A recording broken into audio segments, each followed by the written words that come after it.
కొంతమంది భక్తులు స్వామి దర్శనానికి వెళ్తున్నారు. వారు తమ కుటుంబ సభ్యులతో, పిల్లలతో కలిసి శివాలయాల వైపు సాగుతున్నారు. కొంతమంది అయితే స్వామిమాలలు ధరించి దీక్షతో వెళ్తున్నారు. మరికొందరు దీపాలు పెట్టుకుని జ్వాలాతోరణం ముందు నమస్కరిస్తున్నారు. ఆ క్షణంలో ప్రతి భక్తుడి మనస్సులో ఒక్కటే భావన, శివుడా, నా జీవితాన్ని కూడా నీ కాంతితో వెలిగించు అని. ఈ పవిత్రమైన కార్తీక పౌర్ణమి రోజున శివుడు ఆ జ్వాలా రూపంలో అరుణాచల పర్వతంగా నిలిచాడని ఇప్పటికీ భక్తులు అక్కడ దీపాలు వెలిగించి జ్వాలా తోరణం ఉత్సవం నిర్వహిస్తారు. ఈ అరుణాచల దీపోత్సవం లేదా కార్తీక దీపోత్సవం శివుడి మహిమను ప్రపంచానికి తెలియజేసే పండుగ.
జ్వాలాత్వారణ మహోత్సవం భక్తి, ఆనందం, వెలుగులతో ముగిసింది.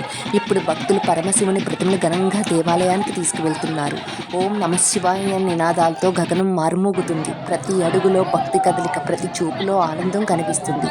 శివుడిని ఊరేగింపుగా తీసుకెళ్తున్న ఈ దృశ్యం భక్తుల మనస్సులో వెలుగుల పండుగలా మారింది. దీపాల కాంతి మధ్యలో శివుని రథం నెమ్మదిగా సాగుతుంది.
ఓం నమః శివాయ. హర హర మహాదేవ. శంభో శంకర.